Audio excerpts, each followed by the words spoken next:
છેલ્લી કેટલીક ચૂંટણીઓમાં પહેલા મતદાન પછી જલપાન જેવા સૂત્રો વાયરલ થયા અથવા નેતાઓએ જનતા વચ્ચે જનજાગૃતિ માટે વહેતા મૂક્યા. પણ લગ્ન સરાની આ મોસમમાં ક્યાંય એવું સાંભળ્યું કે પહેલા મતદાન પછી પરિણય અથવા નિકાહ?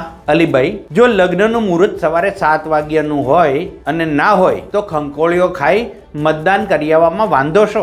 એક તારણ એવું પણ નીકળે છે કે જ્યારથી સોશિયલ મીડિયાનો વ્યાપ વધ્યો છે અને ત્યારથી રીલ બનાવવા કે વિડીયો બનાવરાવી વાયરલ કરવાનો એક ટ્રેન્ડ સેટ થયો છે. લગ્ન સરાના ભારે ભરકમ સાડી, સહેલા, પટોળા કે પાનતેર પહેરી મતદાન કરવા આવતી નવોઢા કે નવદંપતિ માટે વિચાર એ આવે કે સૂર્યના પહેલા કિરણ સાથે જ જો આ પવિત્ર ફરજ બજાવી લીધી હોય તો મતદાન મથક પર થતી ભીડ, સમય બરબાદ થવો કે મોડું થવું કે રસ્તામાં ટ્રાફિક, આ અંગે પરિવારજનોના જીવ પણ તાળવે ચોંટાડવા અને આ દુલ્હન પણ પોતાના મોંઘેરા મેકઅપનો પણ એમણે વિચાર કરવો જોઈએ. નવદંપતિઓ આ પવિત્ર ફરજ બજાવે એ આનંદ અને પ્રેરણાની વાત છે, પરંતુ આ ફરજ સાથે તમે તમારા પારિવારિક પ્રસંગની પણ ચિંતા કરવી જોઈએ અને એ મહેમાનોની જેઓ તમારા પ્રસંગ માટે ખાસ દૂર સુદૂરથી આવ્યા છે. હવે આગામી વર્ષે ડિસેમ્બરમાં વિધાનસભાની ચૂંટણી આવવાની છે. એ વખતે મતદાન વખતે બસ આટલી કાળજી જરૂર રાખજો. ગુજરાતના અનેક જગ્યાએથી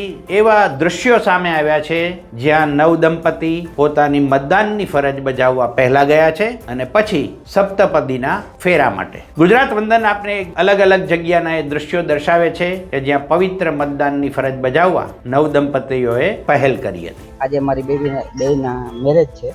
આજે બેની જાન પણ આવી ગઈ છે. તોય છતાં હું ચૂંટણી માટે થઈને છોકરીઓને લઈને પહેલા મતદાનનો અધિકાર માટે થઈને મત દેવડાવવા માટે હું આવ્યો છું. આજે મારા પોતાના લગ્ન છે અને લોકશાહીનો દિવસ છે, છતાં પણ મેં મારું વોટિંગ કરવા આવી છું. તો આપને બી ફરજ છે કે આપ બી આપનો કિંમતી વોટ આપો